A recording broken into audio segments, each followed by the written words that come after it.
إن الحمد لله نحمده ونستعينه ونستغفره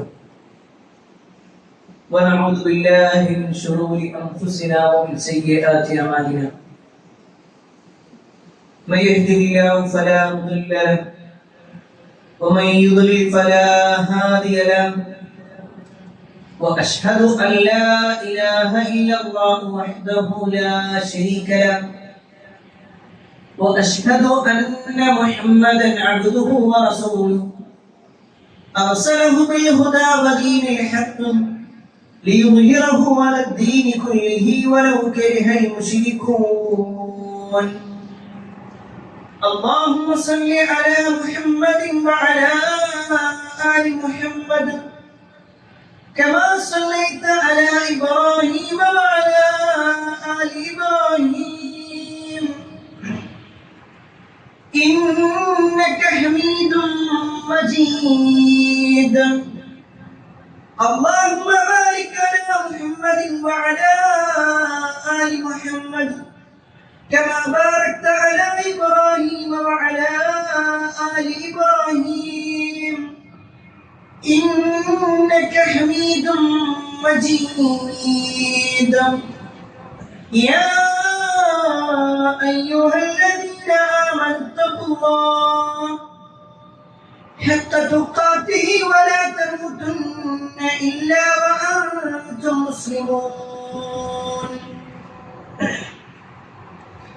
أما بعد فإن خير الحديث كتاب الله وخير الهدي هدي محمد صلى الله عليه وسلم وشر الأمور محدثاتها وكل محدثة بدعة وكل بدعة ضلالة وكل ضلالة في النار.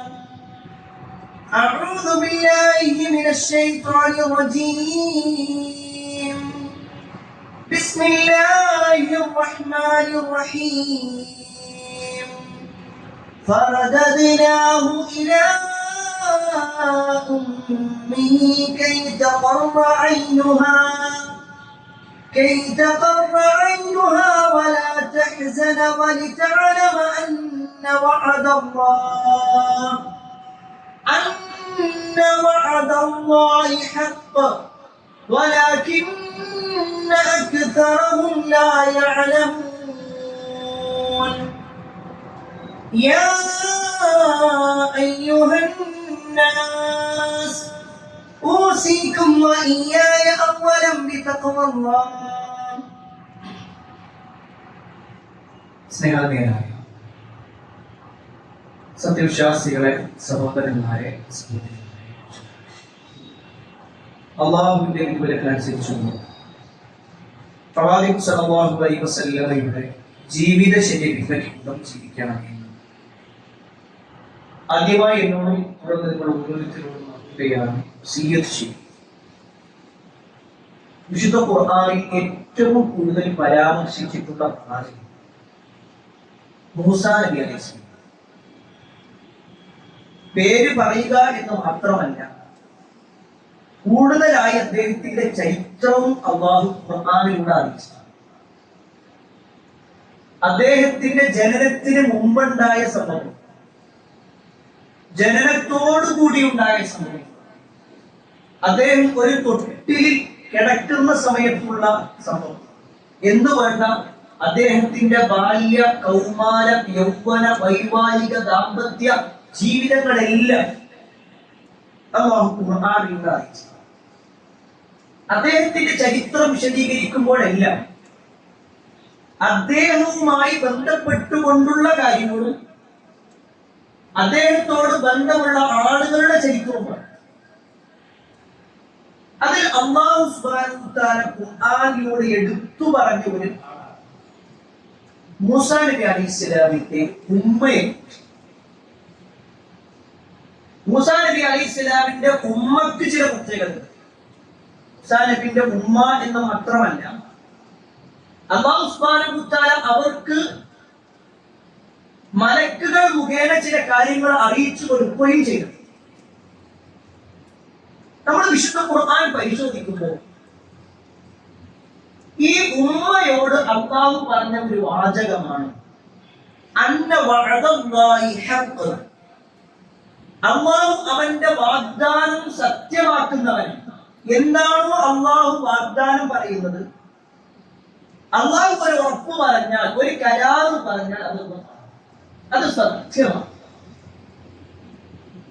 എന്റെ ഖുതുബയുടെ തുടക്കത്തിൽ ഞാൻ ഓതി വെച്ച ആയത്ത്, അതിൽ പരാമർശിച്ച ഒരു ഭാഗം അന്ന വഅദല്ലാഹി ഹഖ്, അല്ലാഹു പറഞ്ഞ വാഗ്ദാനം സത്യമാണ്. സത്യമാണ് അല്ലാഹു പറയുന്നത്. ഈ ഒരു വാക്ക് അല്ലാഹു പറയാൻ കാരണം, ഈ ഒരു ആയത്ത് അല്ലാഹു വിശുദ്ധ ഖുർആനിലെ സൂറത്തുൽ ഖസസിലെ 13ാമത്തെ ആയത്തായി പറയുന്നതിന് മുമ്പ് അല്ലാഹു ഈ ഉമ്മയെ വിളിച്ചുകൊണ്ട് ചില കാര്യങ്ങൾ.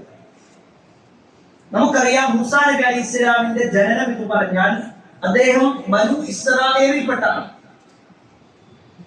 ഈജിപ്തിൽ അന്ന് ഭരണാധികാരിയായി വന്നത് ഫിർഔനായിരുന്നു. ഫിർഔൻ കണ്ട ഒരു സ്വപ്നത്തിന്റെ അടിസ്ഥാനത്തിൽ ബനു ഇസ്രായേലിൽപ്പെട്ട ഒരു കുഞ്ഞു കാരണത്താൽ, ഒരു ആൺകുട്ടി കാരണത്താൽ തന്റെ അധികാരം നഷ്ടപ്പെടുമെന്ന ബോധ്യം വന്നപ്പോൾ ബനു ഇസ്രായേലിൽ പ്രസവിക്കപ്പെടുന്ന എല്ലാ ആൺകുട്ടികളെയും കൊലക്ക് കൊടുക്കാനായിട്ടാണ് ഫിർഔൻ തീരുമാനിച്ചത്. ഫിർഔൻ അതിനു വേണ്ടി ആജ്ഞകൾ പുറപ്പെടുവിച്ചു. അയാളുടെ കിങ്കരന്മാരൊക്കെ ഓരോ ഭാഗങ്ങളിലും അന്വേഷിച്ചു നടന്നു. ബനു ഇസ്രായേലിൽപ്പെട്ട ഏതെങ്കിലും ഒരു കുഞ്ഞ് ജനിച്ചു കഴിഞ്ഞാൽ ആ കുഞ്ഞിനെ കൊലപ്പെടുത്തി തന്റെ അധികാരം നിലനിർത്താൻ. അതിനിടയിലാണ് ബനു ഇസ്രായേലിൽപ്പെട്ട മൂസാ നബി അലൈഹിസ്സലാമയുടെ ഉമ്മ പ്രസവിക്കുന്നത്. സ്വാഭാവികമായിട്ടും ആ ഉമ്മക്കും ബേജാറുണ്ട്. തന്റെ കുഞ്ഞിനെ ഫിർഔനോ ഫിർഔനിന്റെ ആളുകളോ ഫിർഔനിനോട് താല്പര്യമുള്ള ആരെങ്കിലും അറിഞ്ഞാൽ തീർച്ചയായും മറ്റുള്ളവരറിയും, തന്റെ കുഞ്ഞിനെ കുലപ്പെടുത്തും. ആ ഒരു ബേജാറിനെ കുറിച്ച് അല്ലാഹു സുബ്ഹാനഹു വ തആല പറയാണ്, വഅൗഹൈനാ ഇലാ ഉമ്മി മൂസാ, മൂസാ നബി അലൈഹിസ്സലാമിന്റെ ഉമ്മക്ക് അല്ലാഹു ബോധനം നൽകുകയാണ്. അൻ അർദഈ, ആ കുഞ്ഞിന് നീ മുലപ്പാൽ കൊടുക്കൂ. ഫഇദാ ഖിഫ്തി അലൈഹി ഫഅൽഖീഹി ഫിൽ യം വലാ തഖാഫി വലാ തഹ്സനി. അല്ലാഹുവിന്റെ ഓരോ വാക്കുകളും മൂസാ നബി അലൈഹിസ്സലാമിന്റെ ഉമ്മനെ വിളിച്ചിട്ട് പറയാണ്, നീ കുഞ്ഞിന് മുലപ്പാൽ കൊടുക്കുക. ഈ കുഞ്ഞിന്റെ കാര്യത്തിൽ നിനക്ക് പേടിയുണ്ടോ? വഅൽഖീ ഫിൽ യം, ആ ഒരു നദിയിൽ കൊണ്ടുപോയിട്ട് ഒരു തൊട്ടിലാക്കി, ഒരു പെട്ടിയിലാക്കിയിട്ട് കുഞ്ഞിനെ നീ വെച്ചു, നീ അങ്ങോട്ട് വിട്ടോ. എന്നിട്ട് അല്ലാഹു പറയാണ്, വലാ തഖാഫി വലാ തഹ്സനി, നീ പേടിക്കണ്ട, നീ വിഷമിക്കണ്ട, നീ ഒരു പേടിയും വെക്കണ്ട, നീ ഭയപ്പെടണ്ട, ദുഃഖിക്കണ്ട. എന്നിട്ട് അല്ലാഹു പറയുന്ന വാചകമാണ്, ഇന്നാ റാദ്ദൂഹു ഇലൈകി, തീർച്ചയായും നാം നിനക്ക് അവനെ മടക്കി തരിക തന്നെ ചെയ്യും. വജാഇലൂഹു മിനൽ മുർസലീൻ, അല്ലാഹുവിന്റെ ദൂതന്മാരിൽ ഒരുവനായി അവനെ മാറ്റി ചെയ്യും. അല്ലാഹു കൊടുത്ത വാഗ്ദാനം. ആ ഉമ്മന്റെ മാനസികാവസ്ഥ നാട്ടിലുള്ള മുഴുവൻ ആളുകളും ഈ ഫിർഔനിന്റെ അധികാരികളായി അല്ലെങ്കിൽ ഫിർഔനിന്റെ കൂട്ടാളികളായി നിൽക്കുന്നു. തന്റെ കുഞ്ഞ്, തനിക്കൊരാൺകുഞ്ഞ് ജനിച്ചു എന്ന വാർത്ത ആരെങ്കിലും അറിഞ്ഞിട്ടുണ്ടെങ്കിൽ അതിനെ കൊല്ലും. അപ്പോഴാണ് അമ്മ പറയുന്നത്, നീ കുഞ്ഞിന് പാലും കൊടുത്തിട്ട് ഒരു പെട്ടിയിലാക്കിയിട്ട് കുഞ്ഞിനെടുത്ത ഞാൻ അള്ളാഹുവിന്റെ വാഗ്ദാനം. എന്നിട്ട് അള്ളാഹ് പറയാണ്, ഇന്നാ റാദ്ദൂഹു ഇലൈകി, തീർച്ചയായും നിന്റെ അടുക്കലേക്ക് ഞാൻ അവനെ മടക്കി തരും. ഈ ആയത്ത് സൂറത്തുൽ ഖസസിലെ 7ാമത്തെ ആയത്താണ്. ഒരു 6 ആയത്ത്, 5 ആയത്ത് ഇപ്പുറം കഴിഞ്ഞാൽ 13ാമത്തെ ആയത്തിലൂടെ അല്ലാഹു സുബ്ഹാനഹു വ തആല ഇതിന്റെ ബാക്കി ഭാഗം പറയും. ഓരോ ചരിത്രങ്ങളും പറഞ്ഞിട്ട് അല്ലാഹു പറയാണ്, ഫറദദിനാഹു ഇലാ ഉമ്മിഹി, തീർച്ചയായും നാം അദ്ദേഹത്തിന്റെ ഉമ്മയിലേക്ക് മടക്കി കൊടുത്തു. കൈ തഖറ ഐനുഹാ വലാ തഹ്സന വലിതഅലമ അന്ന വഅദല്ലാഹി ഹഖ്. അവിടെയാണ് അല്ലാഹുവിന്റെ പ്രയോഗം. അല്ലാഹു മടക്കി കൊടുത്തു എന്ന് മാത്രമല്ല, ആ ഉമ്മയ്ക്ക് ഒരു കൺകുളിർക്ക ലഭിക്കാനും അവരുടെ ദുഃഖങ്ങൾ മാറ്റാനും വേണ്ടി അല്ലാഹു ആ കുഞ്ഞിനെ കൊടുത്തു. എന്നിട്ട് അള്ളാഹ് പ്രയോഗിച്ച പ്രയോഗമാണ് അന്ന വഅദല്ലാഹി ഹഖ്ഖുൻ, തീർച്ചയായും അള്ളാഹുവിന്റെ വാഗ്ദാനം സത്യം. പ്രിയപ്പെട്ടവർ, ഇത്രയും ആമുഖമായിട്ട് പറയാനുള്ളത് ഈ ചരിത്രം നമുക്ക് എല്ലാവർക്കും അറിയാം. മൂസാ നബി അലൈഹി സ്വലാമിന്റെ ഉമ്മ മൂസാ നബി അലൈഹി സ്വലാം കുഞ്ഞായിരിക്കുമ്പോൾ പെട്ടിയിലിട്ടതും പിന്നീട് പറഞ്ഞയച്ചതും ആ പെട്ടി പോയി വരുന്നത് ഫിറഔനിന്റെ ഭാര്യയുടെ അടുക്കലേക്കാണെന്നതും അവര് ആ കുഞ്ഞിനെ അല്ലെങ്കിൽ ആ കിങ്കരന്മാരായ ആളുകൾ കുഞ്ഞിനെ കൊലപ്പെടുത്താൻ നോക്കിയപ്പോൾ ഫിറഔനിന്റെ ഭാര്യ അതിന് തടസ്സം നിൽക്കുകയും ഇത് നമ്മുടെ മകനായി വളർത്താമെന്ന് പറയുകയും കൊട്ടാരത്തിലേക്ക് കൊണ്ടുപോവുകയും എന്നിട്ട് ഈ കുട്ടിക്ക് പാല് കൊടുക്കാനായി പല സ്ത്രീകളെയും വിളിച്ചു. അവരുടെ ഒന്നും പാല് ഈ കുട്ടി കുടിക്കാതിരിക്കുകയും അവസാനം സ്വന്തം ഉമ്മയുടെ മുലപ്പാല് കുടിക്കുകയും ആ ഉമ്മയെ കൊട്ടാരത്തിലേക്ക് കൊണ്ടുവരികയും കൊട്ടാരത്തിൽ അല്ലാഹു സുബ്ഹാനഹു വ തആല ഉമ്മക്കും മകനും സംരക്ഷണം കൊടുക്കുകയും ചെയ്യും. അല്ലാഹു പറയുന്ന വാഗ്ദാനം അന്ന് ഒരു കാര്യം പറഞ്ഞിട്ടുണ്ടെങ്കിൽ അത് ചെയ്യും. പ്രിയപ്പെട്ടവരെ, ഈ ഒരു വാചകം ഇത്രയും ആമുഖം പറയുന്നത് നമ്മൾ ഇസ്ലാമിന്റെ പ്രമാണങ്ങൾ നോക്കുമ്പോൾ ഖുർആനിലും ഹദീസിലും അല്ലാഹു ചില വാഗ്ദാനങ്ങൾ അത് അല്ലാഹു ഉറപ്പ് പറഞ്ഞിരിക്കുന്നു. എന്നാൽ ആ ഒരു ഉറപ്പിനെ കുറിച്ച് ആര് നമ്മളോട് പറയുമ്പോഴും ഈമാൻ ഇല്ലാത്ത ആൾ ആ വാചകം കൂടി മനസ്സിലാക്കി. ഈമാൻ ഇല്ലാത്ത ആൾക്ക് എന്താ അതൊക്കെ ഖുർആനിൽ അങ്ങനെ പറയുന്നു. നബി സല്ലല്ലാഹു അലൈഹി വസല്ലം അങ്ങനെയൊക്കെ പറയാം. നമ്മുടെ ജീവിതം വെച്ച് നോക്കി പറഞ്ഞതാണ് അല്ലാഹു സത്യമാണ്, അല്ലാഹുവിന്റെ വാഗ്ദാനം സത്യം. ഇത് ഖുർആൻ നമ്മൾ അംഗീകരിക്കുന്നുണ്ടെങ്കിൽ പ്രിയപ്പെട്ടവരെ, ഈ പറയുന്ന ചില അല്ലാഹുവിന്റെ വാഗ്ദാനം ഒരു 5 കാര്യങ്ങളെ കുറിച്ച് പറയാനാണ്. അതിൽ ഒന്നാമത്തെ അല്ലാഹു സുബ്ഹാനഹു വ തആല ഖുർആനിൽ പറഞ്ഞ വാഗ്ദാനം ഉദ്ഉനി അസ്തജിബ്, നിങ്ങൾ എന്നെ വിളിച്ചു പ്രാർത്ഥിച്ചോ ഞാൻ നിങ്ങൾക്ക് ഉത്തരം ചെയ്യും. അല്ലാഹുവിന്റെ വാഗ്ദാനം, നിങ്ങൾ എന്നെ വിളിച്ചോ, നിങ്ങൾ എന്നോട് പ്രാർത്ഥിച്ചോ ഞാൻ നിങ്ങൾക്ക് ഉത്തരം തരാം. അത് അല്ലാഹുവിന്റെ വാഗ്ദാനമായിട്ട് അല്ലാഹു എടുത്തു പറഞ്ഞു. അത് മാത്രമല്ല, അല്ലാഹു വീണ്ടും ഖുർആനിലൂടെ പറയാണ് വഇദാ സഅലക ഇബാദി അന്നി ഫഇന്നി ഖരീബ് ഉജീബു ദഅവതദ്ദാഇ ഇദാ ദഅൻ. വാക്കിന്റെ ഒരു വാക്ക് അല്ലാഹു പറയുന്ന ആശയമുണ്ട്. പ്രവാചകരെ, അവർ നിന്നോട് ചോദിക്കുകയാണ്, എന്നെ കുറിച്ച് ചോദിച്ചാൽ അന്നി ഫഇന്നി ഖരീബ്, ഞാൻ അവരോട് സമീപസ്ഥനാണ്, ഞാൻ ഖരീബാണ്. ആരാണോ എന്നോട് പ്രാർത്ഥിക്കുന്നത് അവന്റെ പ്രാർത്ഥനക്ക് ഉത്തരം നൽകാൻ ഞാൻ റെഡിയായി. അത് എവിടുന്ന് പ്രാർത്ഥിച്ചാലും ശരി, ഏത് സമയത്ത് പ്രാർത്ഥിച്ചാലും ശരി, അല്ലാഹു പ്രാർത്ഥനക്ക് ഉത്തരം നൽകാൻ റെഡിയാണ്. അതിന് എത്രയോ തെളിവുകൾ പ്രിയപ്പെട്ടവരെ നമ്മൾ പഠിച്ചിട്ടുണ്ട്, വിശുദ്ധ ഖുർആനിലുണ്ട്. മഹാനായ യൂനുസ് നബി അലൈഹി ഇസ്ലാമിന്റെ ചരിത്രം അറിയാത്തവരല്ലല്ലോ നമ്മൾ. യൂനുസ് നബി എന്ന പേര് കേൾക്കുമ്പോഴേക്ക് തന്നെ നമ്മുടെ മനസ്സിലേക്ക് വരിക ഒരു മത്സ്യമാണ്. യൂനുസ് നബി അലൈഹി ഇസ്ലാമിന് വലിയ ഒരു മത്സ്യം വിടുന്നു. ഞാൻ ചരിത്രം മുഴുവൻ വിശദീകരിക്കേണ്ടതില്ല, നമുക്ക് പരിചയമുള്ളതാണ്. ആ മത്സ്യത്തിന്റെ വയറ്റിൽ വെച്ചുകൊണ്ടാണ് യൂനുസ് നബി അലൈഹി ഇസ്ലാം പ്രാർത്ഥിച്ചത്. സ്വാഭാവികമായിട്ട് നമ്മൾ ചിന്തിക്കുക, യൂനുസ് നബി അലൈഹി ഇസ്ലാം ഒന്ന് ആലോചിക്കണം, ഞാനിപ്പോ അത് പ്രാർത്ഥിച്ചിട്ട് എന്താ കാര്യം? ഈ മത്സ്യത്തിന്റെ വയറ്റിൽ നിന്ന് പുറത്തു വന്നാൽ വേറെ മത്സ്യം വിടുങ്ങാം, അതല്ലെങ്കിൽ വെള്ളത്തിൽ മുങ്ങി മരിക്കാം, എന്തായാലും എന്റെ മരണം ഉറപ്പാണ്. ഞാൻ ഇതിന് ഇനി പ്രാർത്ഥിച്ചൊന്നും കാര്യം, വെറുതെ കുറെ പ്രാർത്ഥിച്ചതിന്റെ സമയം കളയുന്നതിന് ഇതല്ല യൂനുസ് നബി അലൈഹി ഇസ്ലാം. യൂനുസ് നബി അലൈഹി ഇസ്ലാം അവിടുന്ന് പ്രാർത്ഥിച്ചു. കാരണം പ്രാർത്ഥനയ്ക്ക് ഉത്തരം നൽകാമെന്ന് പറഞ്ഞത് അല്ലാഹുവാണ്. അതിന്റെ കൈഫിയത്ത്, എങ്ങനെ ഉത്തരം നൽകും അത് അല്ലാഹു തീരുമാനിക്കും. എങ്ങനെയാണ് ഉത്തരം നൽകാവുന്നത് നമ്മൾ ആലോചിക്കേണ്ട ആവശ്യമില്ല. എന്റെ ഇന്ന പ്രശ്നത്തിന് ഞാൻ എങ്ങനെ പരിഹാരം കാണും? ഞാനല്ല പരിഹാരം കാണാനുള്ളത്, അത് അല്ലാഹുവാണ്. പരിഹാരം അല്ലാഹു നിശ്ചയിക്കും, നമ്മൾ പ്രാർത്ഥിക്കാനുള്ളത്. പരിഹാരം നിശ്ചയിക്കുന്നത് നമ്മൾ തന്നെയാണ്. പിന്നെ പ്രാർത്ഥിക്കുന്നത് യൂനുസ് നബി അലൈഹി ഇസ്ലാം പ്രാർത്ഥിച്ചു, അല്ലാഹു അതിനുള്ള ഉത്തരം കൊടുത്തത് എങ്ങനെയാണ്? യൂനുസ് നബി അലൈഹി ഇസ്ലാമിന് വിഴുങ്ങിയ ആ ഒരു മത്സ്യം കരയുടെ ഭാഗത്തേക്ക് വന്നിട്ട് യൂനുസ് നബി അലൈഹി ഇസ്ലാമിനെ പുറത്തേക്ക് തള്ളും. അതും ആ കരയുടെ പ്രത്യേകത എന്താണെന്ന് വെച്ചാൽ, ആ നാടിന്റെ പ്രത്യേകത എന്ന് പറഞ്ഞാൽ യൂനുസ് നബി അലൈഹി ഇസ്ലാം ഈ മത്സ്യം വിഴുങ്ങിയ കാരണത്താൽ ശരീരമാസകലം പൊള്ളയേറ്റിട്ടുണ്ടായിരുന്നു. ഒരു തരം ആസിഡ് പറ്റിയ പോലെയായിരുന്നു. ആ പൊള്ളയേറ്റ ഭാഗം ചികിത്സ നടത്താൻ പറ്റുന്ന സൗകര്യങ്ങളുള്ള നാട്ടിലേക്കാണ് അല്ലാഹു സുബ്ഹാനഹു വ തആല യൂനുസ് നബി അലൈഹി സ്വലാം ഈ മനുഷ്യൻ കൊണ്ടുപോയിരുന്നത്. അതാണ് അല്ലാഹു സുബ്ഹാനഹു വ തആല പറഞ്ഞ വാക്ക്.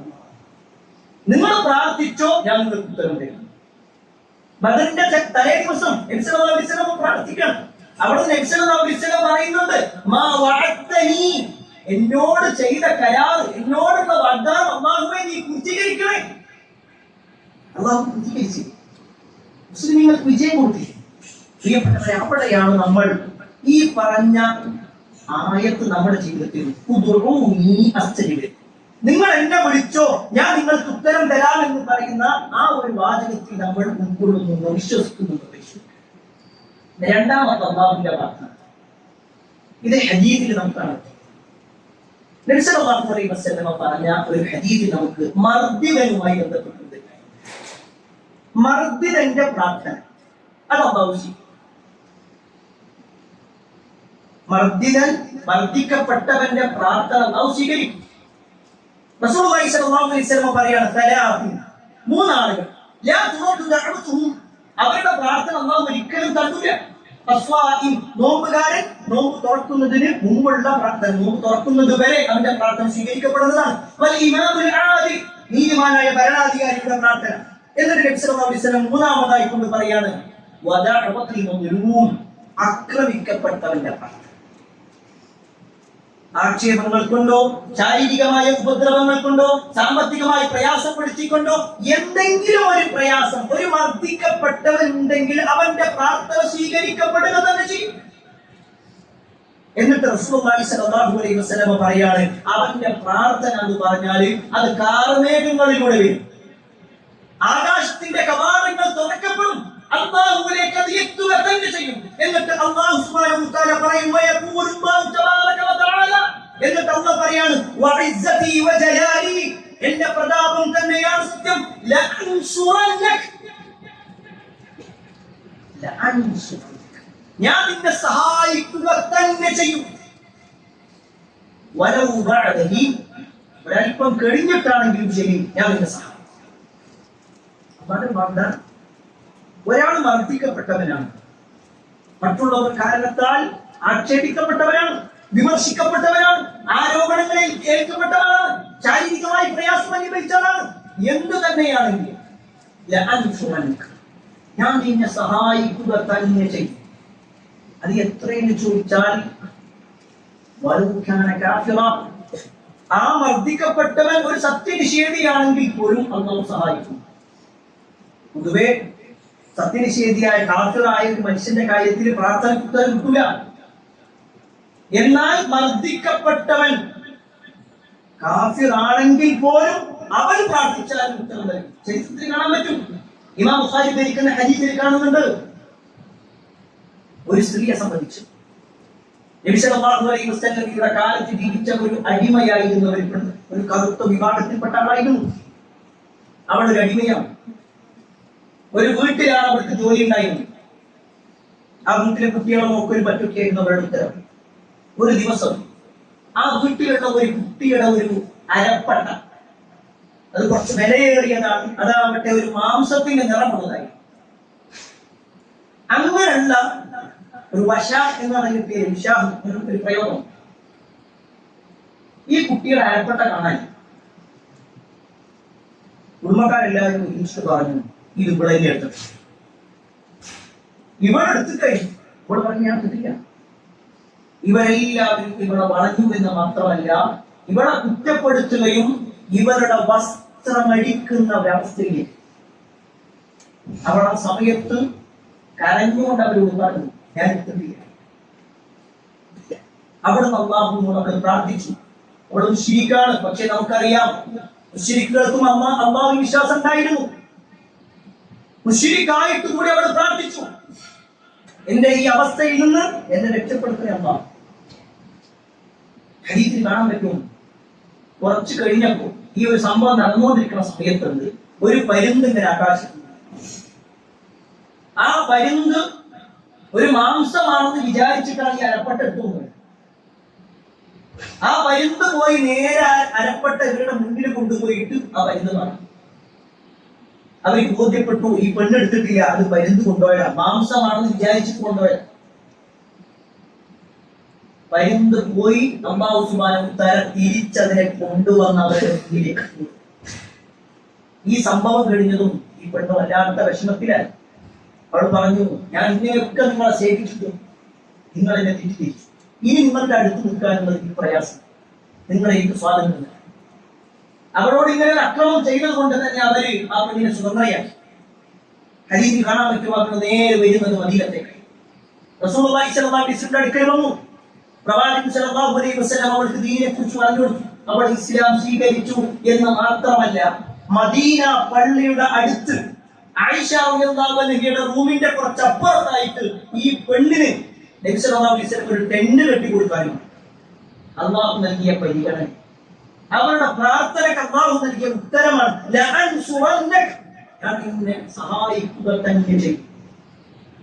ഈ വാക്ക് പ്രിയപ്പെട്ടവരെ നമുക്ക് ഇപ്പോൾ മനസ്സിലായിട്ടില്ല. അതുകൊണ്ടാണ് ഫലസ്തീനികൾക്ക് എന്തേ അല്ലാഹുവിന്റെ സഹായം കിട്ടാത്തത്. എവിടെയെങ്കിലും പടച്ചോൻ എന്ന് ചോദിക്കുമ്പോൾ ഉള്ളിൽ വീണ്ടും വീണ്ടും ചോദിക്കാം. നമ്മുടെ മനസ്സിലുണ്ട്, എന്തേ പടച്ചോൻ സഹായിക്കാത്തത്, എന്റെ മുസ്ലിങ്ങൾക്ക് മാത്രം ഇങ്ങനെ, എന്റെ നമ്മുടെ ജീവിതത്തിൽ മാത്രം ഇങ്ങനെ പ്രയാസം, എന്റെ എനിക്ക് മാത്രം ഇങ്ങനെ. ഞാൻ എന്ന് പറയുന്ന അല്ലാഹുവിന്റെ വാക്ക് നമ്മൾ സ്വീകരിക്കണം. അല്ലാഹു പറയാണ്, ഞാൻ നിങ്ങളെ സഹായിക്കുക തന്നെ ചെയ്യും. പക്ഷെ അല്ലാഹു പറഞ്ഞു അപ്പൊ തന്നെ സഹായിക്കാന്ന് പറഞ്ഞിട്ടില്ല. അല്ലാഹു പറഞ്ഞ പ്രയോഗം എന്താ? അല്പം കഴിഞ്ഞിട്ടാണെങ്കിലും ശരി അല്ലാഹുവിനെ സഹായിക്കും. പ്രിയപ്പെട്ടവരെ, മക്കൾ അല്ലാഹുവിന്റെ വാഗ്ദാനം അല്ലാഹു പൂർത്തീകരിക്കുന്നവർ തന്നെയാണ്. അതുപോലെ തന്നെ അല്ലാഹുവിന്റെ മറ്റൊരു വാഗ്ദാനമാണ്, ആരാണോ അല്ലാഹുവിൽ ബലമേൽപ്പിക്കുന്നത്, അല്ലാഹുവിൽ തവക്കുലാക്കി കഴിഞ്ഞാൽ അല്ലാഹുവിന്റെ കാര്യം.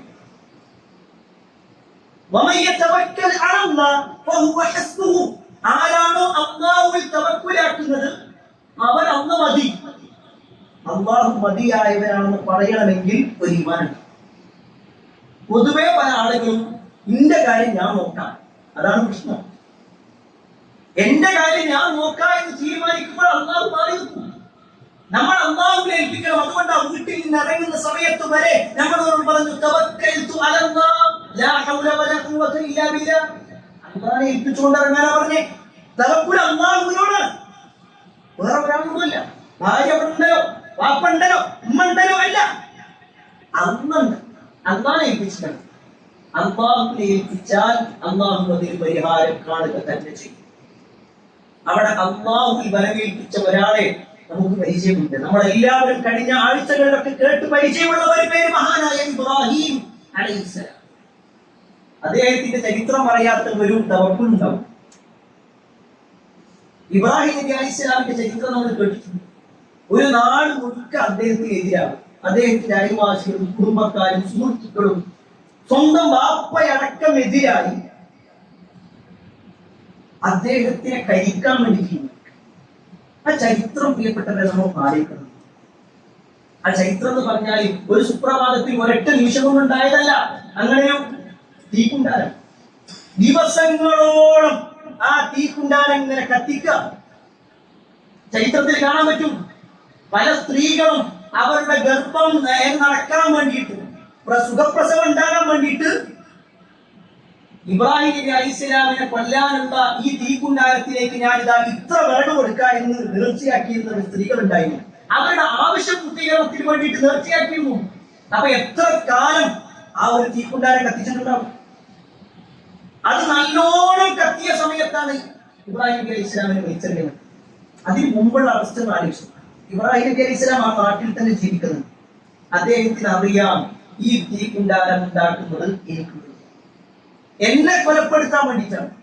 ആലോചിച്ച് നോക്ക്, എല്ലാവരും എതിരാകുമ്പോൾ സ്വാഭാവികമായിട്ടും ഈമാൻ കുറച്ച് കുറഞ്ഞിട്ടുണ്ടെങ്കിൽ ഞാൻ ഇവിടുന്ന് എങ്ങനെയെങ്കിലും ഓടിപ്പോകാനുണ്ട്, അല്ലെങ്കിൽ ഇന്നെ കൊലപ്പെടുത്തുന്നവരെല്ലാവരും ഇത് പഠിച്ചോ രക്ഷിക്കുന്നൊക്കെ പറഞ്ഞാൽ ഇത്രേ ഉണ്ടാവുള്ളൂ എന്ന ഒരു ഈമാനിന്റെ കുറവ്, തവക്കുലിന്റെ ഒരു കുറവ് ഇബ്രാഹിം നബി അലൈഹിസ്സലാം ആ നാട്ടിൽ തന്നെ അവരുടെ മുന്നിലൂടെ നടന്നു, അവരുടെ കൂടെ ജീവിച്ചു. തന്നെ ആ ഒരു തീക്കുണ്ടാരത്തിലേക്ക് വലിച്ചെറിയുന്ന സമയത്ത് പോലും അദ്ദേഹം പറഞ്ഞു, ഹസ്ബി അല്ലാഹ് വനിഅമൽ വകീൽ. എനിക്ക് എന്റെ അമ്മ മതി, എന്റെ വരവേൽപ്പിക്കാൻ എനിക്ക് ഏറ്റവും ഉത്തമ അല്ലാഹുവാണ്. അതാണ് ഈമാനും, അതാണ് തവക്കുൽ. അള്ളാഹ് രക്ഷിക്കും, അള്ളാഹ് എന്തെങ്കിലും ഒരു വഴി കാണിച്ചു. അതാ പ്രിയപ്പെട്ടവരെ, നമ്മുടെയൊക്കെ ജീവിതത്തിൽ നമ്മൾ നമ്മുടെ കാര്യം നമ്മളിലേക്ക് മാത്രം ചുരുങ്ങുമ്പോഴാണ് പ്രശ്നം. ഞാൻ ഇനി എന്താ ചെയ്യാന്ന് അവിടെ അള്ളാഹെ ഏൽപ്പിച്ചു കൊടുക്കും. ചില കാര്യങ്ങൾ അള്ളാഹുവിലേക്ക് നമ്മൾ വിട്ടുകൊടുക്കണം. ഇബ്രാഹിം നബി അലൈഹി സ്വലാം ആലോചിക്കാണ്, ഞാൻ ഇനി എന്താ ചെയ്യാ, ഞാൻ കഴിഞ്ഞു പോകണ്ടേ? പോയ മരിക്കും, അല്ലെങ്കിൽ മരിക്കും. അള്ളാഹുവിന്റെ തീരുമാനം ഞാൻ ഇവിടുന്ന് രക്ഷപ്പെടണമെന്നാണോ? എന്നെ അള്ളാഹു രക്ഷപ്പെടുത്തുക തന്നെ ചെയ്യും. അള്ളാഹുവിന്റെ തീരുമാനം ഞാൻ ഇവിടെ കരിക്കപ്പെടണമെന്നാണോ? എന്നാൽ ഞാൻ മരിക്കുക തന്നെ ചെയ്യും. എനിക്ക് ശരീരത്തിന്റെ കൂലി കിട്ടും. ഇതല്ലേ വിശ്വാസം, അതല്ലേ ഈമാൻ എന്ന് പറഞ്ഞാൽ. ആ ഈമാൻ നമ്മുടെ ജീവിതത്തിൽ ചില പ്രതിസന്ധികൾ വരുന്ന സമയത്ത് അള്ളാഹെ ഏൽപ്പിക്കാൻ നമുക്ക് സാധിക്കുന്നു. അതല്ല അപ്പോഴേക്ക് വേഗം ഏതെങ്കിലും ഒരു ജാലത്തിന്റെ അടുത്തേക്ക് പോയി, അല്ലെങ്കിൽ ഏതെങ്കിലും ഒരു വിശുദ്ധനായ വ്യക്തി എന്ന് നമ്മൾ വിചാരിക്കുന്ന ആളുകളുടെ അടുത്ത് പോയി ഏതെങ്കിലും ഒരു ഏലസ് കെട്ടി അവിടെ തവക്കുലാക്കുന്ന ആളുകളുണ്ട്. അതുകൊണ്ടല്ലേ റസൂലുള്ളാഹി സ്വല്ലല്ലാഹു അലൈഹി വസല്ലം പറഞ്ഞത്, മൻ അല്ലക തമീമ, ആരെങ്കിലും ഏലസ് ബന്ധിച്ചു. വേറെ ചില ഹദീസിൽ കാണാൻ പറ്റും, ഒരാൾ ഏലസ് കെട്ടുകയും അതിൽ അയാൾ തവക്കുലാക്കുകയും ചെയ്താൽ അവൻ കാഫിറായി മാറും. സുബ്ഹാനല്ലാഹ്. കാരണം അയാളുടെ വിശ്വാസം അതിലേക്ക് പോകണം. എന്റെ പ്രശ്നങ്ങൾ, എന്റെ കച്ചവടം കുറയാനുള്ള കാരണം അത് ഇന്ന ഒരു പ്രശ്നം, അതുകൊണ്ട് ഇന്നയാൾ പറഞ്ഞു കളിച്ചു. അവിടെ അള്ളാഹു തവക്കുലാക്കണം. നമ്മൾ ചെയ്യാറുള്ളതൊക്കെ നമ്മൾ ചെയ്യാം. അള്ളാഹു തവക്കുലാക്കി വീട്ടിലിരിക്കല്ല. നമ്മൾ ചെയ്യാനുള്ള കാര്യങ്ങളെല്ലാം ചെയ്തിട്ട് അള്ളാഹുലേക്ക് മാറാം. ഇബ്രാഹിം നബി അലൈഹി സ്വലാം പറഞ്ഞ ഇതേ വാചകം ഹസ്ബിയല്ലാഹു വ നിഅമൽ വകീൽ എന്ന് മഹദിയായ ആയിഷ റളിയല്ലാഹു അൻഹ പറഞ്ഞ സന്ദർഭം. ആയിഷ റളിയല്ലാഹു അൻഹ പറഞ്ഞ സന്ദർഭം, മുറൈസിഅ യുദ്ധം കഴിഞ്ഞിട്ട് നബി സല്ലല്ലാഹു അലൈഹി വസല്ലമയും സഹാബിമാരും തിരിച്ചു പോയി. അന്ന് റസൂലുള്ളാഹി സ്വല്ലല്ലാഹു അലൈഹി വസല്ലമയുടെ കൂടെ ആയിഷ റളിയല്ലാഹു അൻഹ ഉണ്ടായി. ചരിത്രം ഒരു പക്ഷേ നമ്മൾ കേട്ടിട്ടുണ്ടാവും. ആയിഷ റളിയല്ലാഹു അൻഹ എല്ലാവരും അവരുടെ ടെന്റൊക്കെ കെട്ടി അവിടെ കുറച്ചു നേരം പിന്നീട് രാവിലെ പുറപ്പെടും. ആയിഷ റളിയല്ലാഹു അൻഹ വേഗം വന്ന് തന്റെ ഒട്ടകപ്പുറത്തേക്ക് അല്ലെങ്കിൽ ഒട്ടകക്കട്ടിലേക്ക് വേണം. അപ്പോഴാണ് അവരുടെ മാല നഷ്ടപ്പെട്ട കാര്യം അവരാണ്. അവര് വിസർജിക്കാൻ വേണ്ടി മാറി നിന്ന ഭാഗത്ത് ചിലപ്പോൾ ഉണ്ടാവും എന്ന് വിചാരിച്ചിട്ട് അവർ വേഗം ആ ഒട്ടകക്കട്ടിയിൽ ഇറക്കി വേഗം ആ സ്ഥലത്തേക്ക് എത്തിച്ചു. എന്നാൽ ഇത് ആരും കണ്ടില്ല. ആയിഷ റളിയല്ലാഹു അൻഹ ഈ ഒട്ടകക്കട്ടിൽ അയറിയിട്ടുണ്ട് എന്ന് വിചാരിച്ചിട്ട് ഒട്ടകക്കട്ടിലെടുത്ത് ഒട്ടകത്തിന്റെ മുകളിലേക്ക് വെച്ചു. ഇവരെല്ലാവരും ആയിഷ റളിയല്ലാഹു അൻഹ തന്റെ മാല തെരഞ്ഞു നോക്കി അത് കിട്ടി തിരിച്ചു വന്നു. ഒരാൾ പോലും ഏതോ ഒരു നാട്ടിൽ ഒറ്റപ്പെടും. ആയിഷ റളിയല്ലാഹു അൻഹ അവിടെ ഒരു മരത്തിന്റെ ചോട്ടിൽ ഇതിൽ കാണാൻ പറ്റുന്നു. കുറച്ച് കഴിഞ്ഞിട്ടാണ് സഫ്വാൻ ഇബ്നു മുഅത്തൽ റളിയല്ലാഹു അൻഹു. സഫ്വാൻ റളിയല്ലാഹു അൻഹുവിന്റെ ഡ്യൂട്ടി എന്തായിരുന്നു വെച്ചാൽ എന്തെങ്കിലും പൊളിഞ്ഞു പോയിട്ടുണ്ടെങ്കിൽ അത് തെരഞ്ഞെടുക്കായി ബാക്കിൽ ഒരാളെ പറഞ്ഞേക്കുന്നു. ഈ ബാക്കിലൂടെ വല്ല സൈന്യങ്ങൾ വരുന്നുണ്ടെങ്കിൽ അത് പെട്ടെന്ന് അറിയിക്കാനുള്ള ഉത്തരവാദിത്തമാണ്. അങ്ങനെ സഫ്വാൻ ഇബ്നു മുഅത്തൽ റളിയല്ലാഹു അൻഹു വന്നു. ആയിഷ റളിയല്ലാഹു അൻഹ അവരുടെ ഒറ്റ വാചകം പറഞ്ഞു, ഇന്നാ ലില്ലാഹി വ ഇന്നാ ഇലൈഹി റാജിഊൻ. ഇസ്തിർജാഇന്റെ ഒരു വാക്ക് മാത്രം. ഇത് കേട്ടതും ആയിഷ റളിയല്ലാഹു അൻഹ തന്റെ മുഖം വേഗം മാറ്റി. സഫ്വാൻ ഇബ്നു മുഅത്തൽ തന്റെ ഒട്ടകപ്പുറത്ത് നിന്ന് മാറി നിന്നു. ആയിഷ റളിയല്ലാഹു അൻഹ ഒട്ടകപ്പുറത്തേക്ക് കയറി.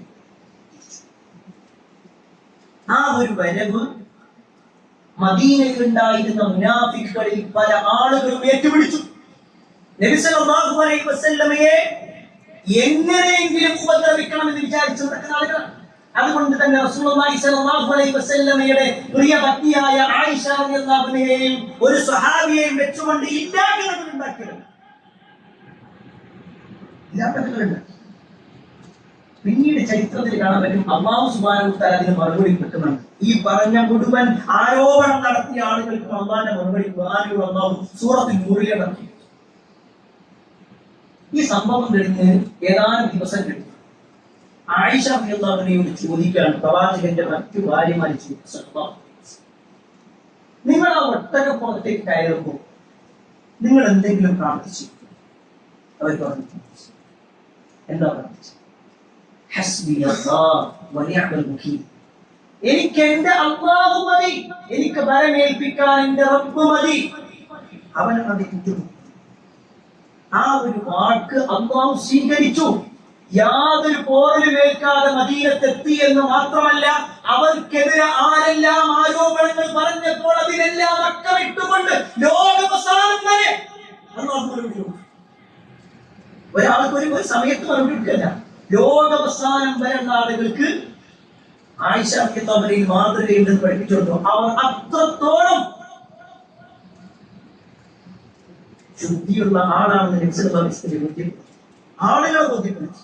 അതാണ് പ്രിയപ്പെട്ടവരെ, എനിക്ക് എന്റെ അമ്മ മതി.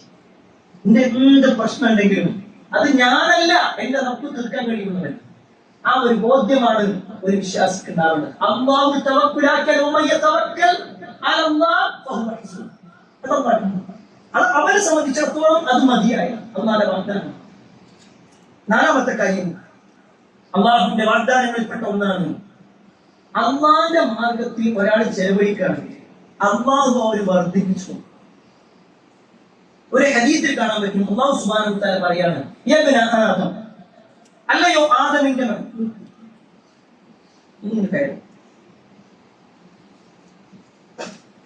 യബ്ന ആദം, അല്ലയോ ആദമിന്റെ മകനെ, അൻഫിഖ്, നീ ചെലവഴിക്കുക, ഉൻഫിഖ് അലൈക, എന്നാൽ നിന്റെ മേൽ അള്ളാഹു ചെലവ്. എന്നാലും വാക്കു, നീ അള്ളാഹിന്റെ മാർഗത്തിൽ കൊടുത്താൽ നിനക്ക് അള്ളാഹു വീണ്ടും കൊണ്ടുവരും. അത് കേവലം ഈ ഒരു വിഷയത്തിൽ മാത്രമല്ല, പല നിലക്കും അള്ളാഹു സുബ്ഹാനഹു വ തആല ഖുർആനിലും ഹദീസിലും ഒക്കെ പറഞ്ഞിട്ടുണ്ട്. അള്ളാഹു പറയാൻ നിങ്ങൾ ചെലവഴിച്ചു, ദാനം ചെയ്യും, അത് നിങ്ങൾക്ക് വർദ്ധിച്ചു. ദാനം ഒരിക്കലും സമ്പത്ത് കുറക്കൂല. ഇത് പറയുമ്പോൾ ശൈത്താൻ മനസ്സിലിട്ട് എഴുതുന്നറിയും. എന്തെങ്കിലും ഒരു ദാനത്തിന്റെ വിഷയം പറയും, ഇപ്പൊ ഞാനതിന് ചെലവഴിച്ചാലേ ഇവിടെ കല്യാണം വരും. എന്തെങ്കിലും ഒരു പ്രത്യേക ഒരു ആവശ്യം വന്നില്ല, പിന്നെ പൈസ ചാരുന്നു കിട്ടില്ല. എല്ലാം കൂടി ഇപ്പൊ കൊടുക്കാൻ പറ്റുമോ? എന്തെല്ലാം ന്യായങ്ങളായി ഞാൻ ആരെയും കുറ്റപ്പെടുത്താൻ കഴിയും. ഇപ്പോഴും അള്ളാന്റെ മാർഗത്തിന് മുന്നിൽ കൊടുക്കാൻ വേണ്ടി പറയുമ്പോൾ ഏറ്റവും ചെറിയ ഒരു സംഖ്യയാണ് തോന്നുന്നത്. എന്നാൽ നമ്മുടെ ദുനിയാവിന്റെ ആവശ്യമാണെങ്കിൽ നമ്മുടെ മക്കളുടെ വിദ്യാഭ്യാസം ഏറ്റവും നല്ല സ്കൂളിലായിരിക്കും. എത്ര ഡൊണേഷൻ കൊടുത്താലും കുഴപ്പമില്ല, ഏറ്റവും നല്ല പുസ്തകമായിരിക്കണം. എന്തിനേറെ കുട്ടിക്ക് വാങ്ങുന്ന യൂണിഫോം വരെ ക്വാളിറ്റി ഉള്ളത് നോക്കും. നമ്മൾ പേര് നമ്മൾ നോക്കും. അതിനൊന്നും ഇതൊക്കെ ആവശ്യമല്ല എന്ന് പറയും. ഞാൻ ആരെയും കുറ്റപ്പെടുത്താനില്ല. പക്ഷെ അമ്മാന്റെ മാർഗത്തിലേക്ക് എത്തുമ്പോൾ അവിടെ നമ്മൾ ഇങ്ങനെ പറക്കായി. അവിടെ ശൈത്താൻ നമ്മളെ പിടിക്കുന്നുണ്ട്. ശൈത്താന്റെ ഒരു വാഗ്ദാനം അല്ലാഹു വിശുദ്ധ ഖുർആനിലൂടെ പറയാണ്, അശ്ശൈത്വാനു യഇദുകുമുൽ ഫഖർ. സുബ്ഹാനല്ലാഹ്, അത്ര നേരം നമ്മൾ പറഞ്ഞത് അള്ളാഹുവിന്റെ വഅദിനെ കുറിച്ചാണെങ്കിൽ, അള്ളാഹുവിന്റെ വാഗ്ദാനത്തെ കുറിച്ചാണെങ്കിൽ, അല്ലാഹു സുബ്ഹാനഹു വ തആല ഖുർആനിലൂടെ പറയാണ് ശൈത്താൻ ഒരു വാഗ്ദാനമാണ്. അശ്ശൈത്വാനു യഇദുകും, ശൈത്താൻ നിങ്ങൾക്കൊരു വാഗ്ദാനം നൽകുന്നു, അൽ ഫഖർ, ദാരിദ്ര്യം. കൊടുക്കണ്ടോ? കൊടുക്കല്ലേ? കൊടുക്കാൻ നീ പാപം. നിന്റെ കയ്യിലൊന്നുമില്ല, അവർക്ക് വേറെ വഴികളുണ്ടാവും, പക്ഷെ നിന്റെ കയ്യിൽ അതുണ്ടാവില്ല. ഈ പറയുന്ന ഒരു അവസ്ഥ ശൈത്താന്റെ വാഗ്ദാനമാണ്. പക്ഷേ ഏതെങ്കിലും ഒന്ന് പറയട്ടെ, അള്ളാഹുവിന്റെ വാഗ്ദാനം നമ്മൾ മറക്കുന്നു, ശൈത്താന്റെ വാഗ്ദാനം നമ്മൾ സ്വീകരിക്കും. അള്ളാഹുവിന്റെ മാർഗത്തിൽ പ്രിയപ്പെട്ടവരെ നമ്മൾ കൊടുത്താൽ അള്ളാഹു വർദ്ധിപ്പിച്ചു തരുന്ന, ഇരട്ടിച്ചിരട്ടിച്ചു തരും. അള്ളാഹു ഖുർആനിലൂടെ പറയും. നമ്മൾ എല്ലാവരും ഖുർആൻ അംഗീകരിക്കുന്നവരാണ്. എന്നാൽ ആ ഖുർആനിലെ 2-ാം അധ്യായം സൂറത്തുൽ ബഖറയിലെ 245-ാമത്തെ ആയത്തിൽ അല്ലാഹു പറയാണ്, മൻദല്ലദീ യുഖ്രിദുല്ലാഹ ഖർദൻ ഹസന ഫയുദാഇഫഹു ലഹു അദ്ആഫൻ കതീറ. ആരാണോ അല്ലാഹുവിന് കടം കൊടുക്കാനുള്ളത്, അള്ളാഹ്ക്ക് നല്ല നിലക്ക് ആരാണോ കടം കൊടുക്കാനുള്ളത്, അവൻ അല്ലാഹു സുബ്ഹാനഹു വ തആല വർദ്ധിപ്പിച്ച് ഇരട്ടിയായിട്ട് അള്ളാഹ്ക്ക് കടം കൊടുക്കാറുണ്ടായിരുന്ന അള്ളാഹുടെ മാർഗത്തിൽ ചെലവഴിക്കുക. അങ്ങനെ കൊടുത്താൽ വർദ്ധിച്ചു. ഹദീസിൽ കാണാൻ പറ്റും, മഹാനായ മുആവിയ റളിയല്ലാഹു എന്ന് പറഞ്ഞാൽ 4 ഖലീഫമാർക്ക് ശേഷം ഭരണാധികാരിയായി ഒന്നാണ്. ആ മുആവിയ റളിയല്ലാഹുവിന്റെ കാലത്ത് ഒരു മനുഷ്യൻ, ഒരു സ്വഹാബിയായ മനുഷ്യൻ, അദ്ദേഹത്തിന്റെ സമ്പത്ത് 1500 ഒട്ടകങ്ങളാണ്. 1500 ഒട്ടകങ്ങൾ. അദ്ദേഹം കൊടുക്കുന്ന സമ്പത്തിലെ അദ്ദേഹത്തിന്റെ സക്കാത്തിന്റെ ഓഹരി എന്ന് പറഞ്ഞാൽ തന്നെ 30-ലധികം ഒട്ടകങ്ങൾ ഉണ്ടായി. അത്രയും വലിയ ധനാഢ്യം. അദ്ദേഹത്തിന്റെ ചരിത്രം നമ്മൾ വായിച്ചു. അദ്ദേഹം ആരായിരുന്നു? റസൂലുള്ളാഹി സ്വല്ലല്ലാഹു അലൈഹി വസല്ലമയുടെ കാലത്ത് അതിലും വലിയത് ധനാഢ്യനല്ല, പണക്കാരനല്ല. അദ്ദേഹത്തിന്റെ അടുക്കലേക്ക് റസൂലുള്ളാഹി സ്വല്ലല്ലാഹു അലൈഹി വസല്ലം ഒരാളെ സകാത്ത് പിരിക്കാനായിട്ട് പറഞ്ഞിട്ടു. സകാത്തിന്റെ കണക്ക് നോക്കിയപ്പോൾ ഈ മനുഷ്യൻ കൊടുക്കേണ്ടത് 1 വയസ്സുള്ള ഒരു ഒട്ടകം, 1 വയസ്സുള്ള ഒട്ടകം. അപ്പൊ ഈ സ്വഹാബി പറഞ്ഞു, ഈ 1 വയസ്സുള്ള ഒട്ടകം കിട്ടിയിട്ടുണ്ടല്ല, അത് ഞാൻ തന്നാൽ വേറെ ആർക്കെങ്കിലും അത് ഉപകാരപ്പെടില്ല. കാരണം അതിൽ നിന്ന് പാല് കിട്ടൂല, അതിന്റെ പുറത്ത് സഞ്ചരിക്കാനുള്ള വൈപ്പോ ഇല്ല. ഞാൻ കുറച്ച് വലിയ ഒട്ടകം, ഞാൻ കുറച്ച് കൂടുതൽ തരാനാ പറയുന്നത്. സകാത്ത് പിരിക്കാൻ വന്ന സഹാബി പറഞ്ഞു അത് പറ്റില്ല. നബി സല്ലല്ലാഹു അലൈഹി വസല്ലം എന്നോട് പറഞ്ഞിട്ടുള്ളത് കണക്ക് നോക്കിയിട്ട് കൊടുക്കുക. ഇനി നിങ്ങൾക്ക് കൂടുതൽ തരണമെന്നുണ്ടോ നിങ്ങൾ നബി സല്ലല്ലാഹു അലൈഹി വസല്ലം പഠിപ്പിച്ചു. ഈ സ്വഹാബി റസൂലുള്ളാഹി സ്വല്ലല്ലാഹു അലൈഹി വസല്ലം ആലോചിച്ചു നോക്ക്, കൊടുക്കാതിരിക്കാനുള്ള ഞാൻ എന്താ പറയുന്നത്, എങ്ങനെ ഞാൻ കൊടുക്കാൻ? അങ്ങനെ ഈ സ്വഹാബി റസൂലുള്ളാഹി സ്വല്ലല്ലാഹു അലൈഹി വസല്ലം അടുക്കൽ വന്നിട്ട് പറയും, പ്രവാചകരെ എനിക്ക് ഇങ്ങനെയാണ് കൊടുക്കേണ്ടത്, പക്ഷെ ഞാൻ കുറച്ച് കൂടുതൽ തരാൻ ഉദ്ദേശിക്കുന്നു. റസൂലുള്ളാഹി സ്വല്ലല്ലാഹു അലൈഹി വസല്ലം പറഞ്ഞു, നിങ്ങൾ കൊടുക്കേണ്ടത് ഇത്ര തന്നെയുള്ളൂ, ഇനി നിങ്ങൾക്ക് കൂടുതൽ തരാൻ ഉദ്ദേശിക്കുന്നുണ്ടോ നിങ്ങൾ തന്നു, അല്ലാഹു നിങ്ങൾക്ക് കൊടുത്തു. അന്ന് വെറും 25 ഒട്ടകം മാത്രം ഉണ്ടായിരുന്ന ആ ഒരു സ്വഹാബി ഏതാനും വർഷം കഴിഞ്ഞപ്പോൾ അല്ലാഹു വർദ്ധിപ്പിച്ച് 1500-ലധികം ഒട്ടകങ്ങളുടെ മുതലാണ്. ഹദീസിലുള്ള സംഭവങ്ങളാണ്. അല്ലാഹു സുബ്ഹാനഹു വ തആല പറഞ്ഞൊരു വാക്കാണ്, നിങ്ങൾ കൊടുത്തോ ഞാൻ കൊടുത്തു, നിങ്ങൾ പിടിച്ചു വെക്കാണോ അള്ളാഹു പിടിച്ചു. അതുകൊണ്ട് പ്രിയപ്പെട്ടവരെ, അല്ലാഹുവിന്റെ ഈ വാർത്താൻ അത് നമ്മൾ മറക്കാതെ അള്ളാഹുവിന്റെ മാർഗത്തിൽ കൊടുക്കാൻ പറയുമ്പോൾ അതിങ്ങനെ പിന്നിലേക്ക് പോകുന്ന അവസ്ഥയിൽ അള്ളാന്റെ മാർഗത്തിൽ ഞാൻ 10 കൊടുത്താൽ അള്ളാഹ് എനിക്ക് 100 തരും, ഞാൻ 100 കൊടുത്താൽ അള്ളാഹു എനിക്ക് 1000 തരും. അത് അള്ളാഹു വിശ്വസിക്കുന്നതിന് ഉറപ്പിക്കേണ്ട വിശ്വാസം. ആ 100 കിട്ടുമ്പോ 10 കൊടുത്തതിനാണ് 100 കിട്ടിയതെന്നല്ല ചിന്തിക്കുക, ഞാൻ ആ 10 കൊടുത്തിട്ടില്ലായിരുന്നെങ്കിൽ എനിക്ക് 110 ഉണ്ടാകുമായിരുന്നു എന്നാ പലപ്പോഴും നമ്മൾ ചിന്തിക്കുക. ഞാൻ ആ 10 കൊടുത്തത് കൊണ്ടാണ് എനിക്ക് 100 കണ്ടത്, ആ ചിന്തയാ വിശ്വാസം. അപ്പോഴാണ് കൂടുതൽ അള്ളാഹുവിന്റെ മാർഗത്തിൽ കൊടുക്കുന്നത്. ഈ പറയപ്പെട്ട ഓരോ വാഗ്ദാനങ്ങളും അള്ളാഹുവിന്റെ വാഗ്ദാനമാണ്. അള്ളാഹു അത് പാലിക്കുക തന്നെ ചെയ്യും. അള്ളാഹു ഇഷ്ടപ്പെട്ട രൂപത്തിൽ ജീവിക്കാൻ ഞാൻ നിങ്ങൾ പരിശ്രമിക്കുക. അത് അള്ളാഹു സുബ്ഹാനഹു വ തആല നമുക്ക് അൽഹംദുലില്ലാഹി റബ്ബിൽ ആലമീൻ വസ്സലാത്തു വസ്സലാമു അലാ റസൂലില്ലാഹി വഅലാ ആലിഹി വസ്ഹബിഹി അജ്മഈൻ. പ്രിയപ്പെട്ട സഹോദരന്മാരെ, വിശുദ്ധ ഖുർആനിലും ഹദീസിലും വന്നിട്ടുള്ള അള്ളാഹുവിന്റെ ചില വാഗ്ദാനങ്ങളെ കുറിച്ചാണ് നോക്കുന്നത്. അതിൽ അള്ളാഹു ഖുർആനിൽ തന്നെ എടുത്തു പറഞ്ഞ ഒരു വാഗ്ദാനം, നിങ്ങൾ എന്നെ ഓർത്താൽ ഞാൻ നിങ്ങൾ എന്നെ സ്മരിക്കും എന്നാൽ ഞാൻ നിങ്ങളെ സ്മരിക്കും. ഈ അള്ളാഹ് ഓർമ്മിക്കുക എന്ന് പറഞ്ഞാൽ ദിക്ർ ചൊല്ലലാണ്. അതോടൊപ്പം തന്നെ എപ്പോഴും അള്ളാഹ് ഓർമ്മിച്ചിരിക്കും. നമ്മൾ എപ്പോഴും അള്ളാഹ് ഓർമ്മിക്കുന്നുണ്ടോ എങ്കിൽ അള്ളാഹു എപ്പോഴും നമ്മളിൽ. അന്ന് എപ്പോഴും നമ്മൾ ഓർമ്മിക്കാണോ നമ്മൾ ചോദിക്കുന്നതിനൊക്കെ അള്ളാഹു നമുക്കൊരു വഴി നൽകും. സമ്പത്ത് നൽകും എന്നെല്ലാം പറഞ്ഞത് അള്ളാഹു ഒരു വഴി കാണിച്ചു. വല്ലാതെ പ്രയാസപ്പെട്ടു. അള്ളാഹു എല്ലാത്തിനും ഒരു തുറവി നൽകും. അത് എത്രയെന്ന് ചോദിച്ചാൽ അള്ളാഹു സുബ്ഹാനഹു വ തആല ഖുർആനിലൂടെ മൂസാ നബി അലൈഹിസ്സലാമിനോടും ഹാറൂൻ നബി അലൈഹിസ്സലാമിനോടും അവരുടെ ശത്രുവായിരുന്ന ഫിർഔനിന്റെ അടുക്കലേക്ക് പോകുമ്പോൾ പോലും എടുത്തു പറഞ്ഞ വാചകം അറിയും, ഇദ്ഹബ് അൻത വ അഖൂക. മൂസാ നബി അലൈഹിസ്സലാമിനോട് പറയാണ്, നീയും നിന്റെ സഹോദരനും കൂടി പോണം. ബിആയാതി, എന്റെ ദൃഷ്ടാന്തങ്ങളുമായി പോണം, എന്റെ ആയത്തുകളുമായിട്ട് പോണം. എന്നിട്ട് വലാ തനിയാ ഫീ ദിക്രി, നിങ്ങൾ രണ്ടാവും എന്നോടുള്ള സ്മരണ നിങ്ങൾ നടന്നു എപ്പോഴും അള്ളാഹ് ഓർമ്മിച്ചു എന്നിട്ട് നിങ്ങൾ അവരുടെ സഹായം. അവിടെയാണ് വിശ്വാസം. എപ്പോഴും അള്ളാഹ് ഓർമ്മിക്കും. പ്രിയപ്പെട്ടവരെ, സാധാരണമായിരിക്കും ആരെ കുറ്റപ്പെടുത്താൻ നമ്മുടെ സ്വന്തം. ഇന്ന് രാവിലെ എഴുന്നേൽക്കുന്ന സമയത്ത് അള്ളാഹ് ഓർമ്മിച്ചുകൊണ്ട് എഴുന്നേൽക്കാൻ പഠിപ്പിക്കപ്പെട്ടവരാണ് നമ്മൾ. രാവിലെ എഴുന്നേൽക്കുമ്പോൾ പ്രാർത്ഥന,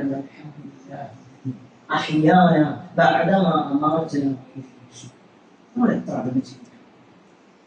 അത് കഴിഞ്ഞ് ബാത്റൂമിലേക്ക് പോകുമ്പോൾ പ്രാർത്ഥന ഉണ്ട്, തിരിച്ചിറങ്ങുമ്പോ പ്രാർത്ഥന ഉണ്ട്, നമ്മുടെ വസ്ത്രം ധരിക്കുമ്പോൾ പ്രാർത്ഥന ഉണ്ട്, ചെരുപ്പ് ധരിക്കുമ്പോൾ പ്രാർത്ഥന ഉണ്ട്, പുറത്തേക്ക് ഇറങ്ങുമ്പോൾ പ്രാർത്ഥന ഉണ്ട്, വാഹനത്തിൽ കയറുമ്പോൾ പ്രാർത്ഥന ഉണ്ട്, പള്ളിയിലേക്ക് കയറുമ്പോൾ പ്രാർത്ഥന ഉണ്ട്, എന്തെല്ലാം പ്രാർത്ഥന. ഇതിൽ എത്ര പ്രാർത്ഥന. അവിടെ നമ്മൾ ഒന്ന് വിലയിരുത്തിയാൽ മനസ്സിലാവും. നമ്മളൊക്കെ അള്ളാഹിനെ കുറിച്ച് ഓർമ്മയുണ്ട്, അള്ളാഹിനെ ഞാൻ സ്മരിക്കുന്നുണ്ട് എന്നത് കേവലം ഒരു പറച്ചിൽ മാത്രമാണ് എന്ന് റസൂലുള്ളാഹി സ്വല്ലല്ലാഹു അലൈഹി വസല്ലം രാവിലെ കണ്ണു തുറന്നാൽ ഉടനെ നടത്തുന്ന ഒരു പ്രാർത്ഥന. ആ പ്രാർത്ഥനയുടെ പ്രത്യേകത എന്താണെന്ന് ആ പ്രാർത്ഥന ഒരാൾ ചൊല്ലിയിട്ട് അള്ളാഹുവിനോട് എന്ത് ചോദിച്ചാലും അത് നമുക്കെല്ലാവർക്കും പരിചയമുള്ള ഒരു പ്രാർത്ഥനയാണ്. രാവിലെ കണ്ണ് തുറന്ന ഉടനെ നടത്തേണ്ട ഒരു പ്രാർത്ഥന. ലാ ഇലാഹ ഇല്ലല്ലാഹു വഹ്ദഹു ലാ ശരീക ലഹു ലഹുൽ മുൽക്കു വലഹുൽ ഹംദു വഹുവ അലാ കുല്ലി ഷൈഇൻ ഖദീർ. ഈ ഒരു പ്രാർത്ഥന അറിയാത്ത ഒരാളില്ല, നമുക്ക് എല്ലാവർക്കും പറയും. എന്നിട്ട് പിന്നെ 4 അദ്കാറുകൾ സുബ്ഹാനല്ലാഹ് വൽഹംദുലില്ലാഹി വലാ ഇലാഹ ഇല്ലല്ലാഹു വല്ലാഹു. പിന്നെ ലാ ഹൗല വലാ ഖുവത ഇല്ലാ ബില്ലാഹിൽ അലിയ്യിൽ അദീം. അല്ലാഹുമ്മ ഗ്ഫിർലി. ഇത്രയും ഒരാൾ പറഞ്ഞിട്ട് അള്ളാഹു എന്താണോ അയാൾ ചോദിക്കുന്നത് അതിനൊപ്പം തന്നെ ഇതിന് പണ്ഡിതന്മാർ വിശദീകരണം. ഒരാൾ കണ്ണ് തുറന്ന ഉടനെ തന്നെ അള്ളാഹ് ഓർമ്മിച്ചാൽ ഓന്റെ ഒരാവശ്യം അള്ളാഹു അവൻ ചോദിച്ചാൽ അത് കൊടുക്കുക തന്നെ ചെയ്യും. നമ്മൾ മറക്കരുത്. നമുക്കെല്ലാം പരിചയമുള്ള ഈ ദിക്ർ ഒന്നുകൂടി ആ ദിക്ർ ഓർമ്മിക്കണം. ലാ ഇലാഹ ഇല്ലല്ലാഹു വഹ്ദഹു ലാ ശരീക ലഹു ലഹുൽ മുൽക്കു വലഹുൽ ഹംദു വഹുവ അലാ കുല്ലി ഷൈഇൻ ഖദീർ. സുബ്ഹാനല്ലാഹ് വൽഹംദുലില്ലാഹ് ലാ ഇലാഹ ഇല്ലല്ലാഹ് അല്ലാഹു അക്ബർ. ലാ ഹൗല വലാ ഖുവത ഇല്ലാ ബില്ലാഹിൽ അലിയ്യിൽ അദീം. അല്ലാഹുമ്മ ഗ്ഫിർലി. ഇത്രയും പറഞ്ഞാൽ അവന്റെ പാപങ്ങളൊക്കെ പുറത്തു കൊടുക്കുകയും ചെയ്യും. അവൻ ചോദിക്കുന്നത് അല്ലാഹു. ഈ പറഞ്ഞ ഓരോ ദിക്റുകളും നമ്മുടെ ജീവിതത്തിൽ ഉണ്ടാകും. അതോടൊപ്പം അല്ലാഹുവിന്റെ വാഗ്ദാനമാണ്, നിങ്ങൾ അല്ലാഹുവിനെ ഓർമ്മിക്കണം. അല്ലാഹു ഈ വാഗ്ദാനങ്ങളെല്ലാം കൃത്യമായിട്ട് പറഞ്ഞു നമ്മുടെ ജീവിതത്തിൽ വാഗ്ദാനങ്ങൾ നിറവേറ്റി നമ്മൾ നിറവേറ്റിയാൽ അല്ലാഹുവിന്റെ വാഗ്ദാനങ്ങൾ നിറവേറ്റുന്നതാണ്. തീർച്ചയായും അല്ലാഹുവിന്റെ വാഗ്ദാനങ്ങൾ നിറവേറ്റുന്ന ആ വിഭാഗത്തിൽ അല്ലാഹു സുബ്ഹാനഹു വ തആല നമ്മെ ആവട്ടെ. എല്ലാ നന്മകൾ ചെയ്ത് ജീവിക്കുന്ന ആളുകളെ അല്ലാഹു നമ്മെ ആവട്ടെ. ഒരുപാട് ആളുകൾ പ്രാർത്ഥനകൾ നസീഹത്ത് നൽകിയിട്ടുണ്ട്. എല്ലാവരുടെയും പ്രാർത്ഥന മരിക്കുന്ന സമയത്ത് ഈമാനോടുകൂടി മരിക്കുന്ന ആളുകളെ നമ്മുടെ മാതാപിതാക്കളെ സ്വർഗം കുടുംബത്തോടൊപ്പം സ്വർഗത്തിൽ പ്രവേശിക്കുന്ന മഹാഭാഗ്യവാന്മാർ അല്ലാഹു നമ്മെ اللهم اغفر للمؤمنين والمؤمنات والمسلمين والمسلمات الاحياء منهم والاموات انك مجيب الدعوات يا قاضي الحاجات. اللهم اجرنا منها، اللهم اجرنا منها، اللهم اجرنا منها. ربنا آتنا في الدنيا حسنه وفي الاخره حسنه وقنا عذاب النار. امين امين برحمتك يا ارحم الراحمين والحمد لله.